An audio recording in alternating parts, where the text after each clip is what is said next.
شايفين المخلل التحفة الجميل ده؟ مخلل تحفة وجميل ولذيذ وما ياخدش معانا وقت ولا مجهود ومتوافر كتير جدا في السوق. ويعني مش هنحتاج ان احنا يعني نكلف نفسنا ولا نشتريه تاني من بره. هنعمل مع بعض مخلل القرنبيط والكرنب في البيت بطريقة سهلة وسريعة وبسيطة.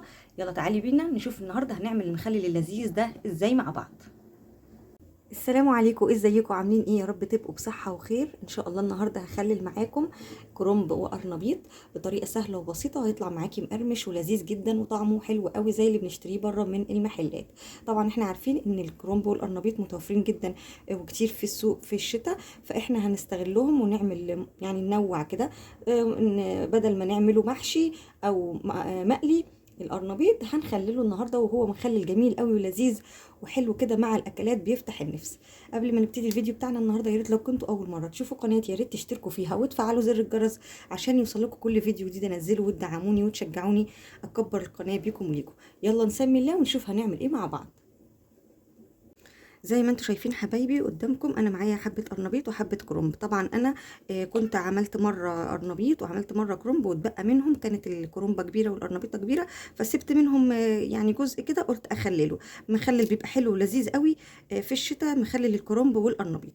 تمام. اهم حاجه بصي تبقي ايه، يعني ما تبقاش كبيره كده، يعني حاولي تصغريها. ومعايا بنجرايه وكم قرن فلفل، وهحتاج خل، وهحتاج ملح. بس مقاديرنا سهله وبسيطه. انت لو اتبقى معاكي حبه كرنب وانت بتسلقي الكرنبه وتقطعوا مثلا، او حاسه انه مش هينفعوا، يعني خلاص تمام نخللهم. ونفس الحكايه لو جبتي قرنبيطه وكانت كبيره شويه، انت ايه ممكن نخللها برضو مع بعض. يلا نسمي الله ونشوف هنعمل ايه مع بعض. اول حاجه هنعملها يا حبايبي، هنجيب لتر من الميه ونحط عليه نص كيس الملح. الاول نحط عليه نص كيس الملح، وبعد كده ندوق الملح بعد ما ندوبه ونشوف هنحتاج تاني ولا لا. تمام. بصوا حبايبي، بعد ما دوبت الملح كويس قوي واتاكدت انه داب ودقته كمان لقيته مظبوط كده، يبقى خدنا نص كيس من الملح على لتر من الميه، وهاخد نص كوبايه من الخل واقلبها كويس قوي مع الميه. بصوا يا حبايبي، انا مجهزه برطمانين عندي، اي برطمانين كده يبقوا يقضوا الكميه، وتغسليهم كويس قوي وتتاكدي انهم نضاف. هبتدي احط بقى كميه من الميه في البرطمان.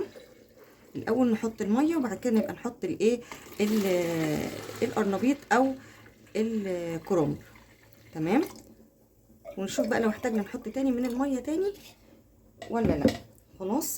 كمان برضو هحط كام قطعه من البنجر في كل برطمان، بيدي لون بقى كمان كده وردي وجميل. وكام قرن برضو فلفل، بيدي بقى برضو زي ما قلت لكم البنجر ومفيد طبعا، وفي الاخر هيتخلل وهناكله برضو، يعني هو مش بس بيدي لون يعني.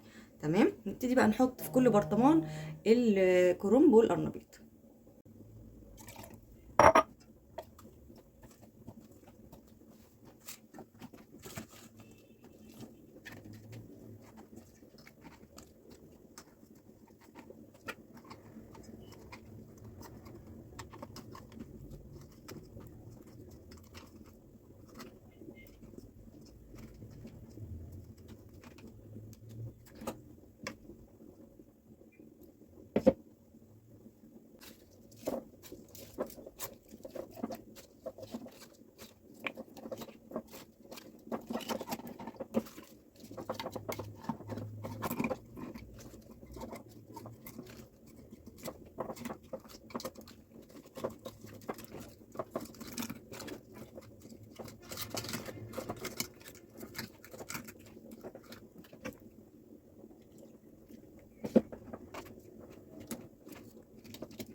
بصوا يا حبايبي، بعد ما خلاص خلصت الكميه كلها، برضو هحط حبه خل من على الوش كده.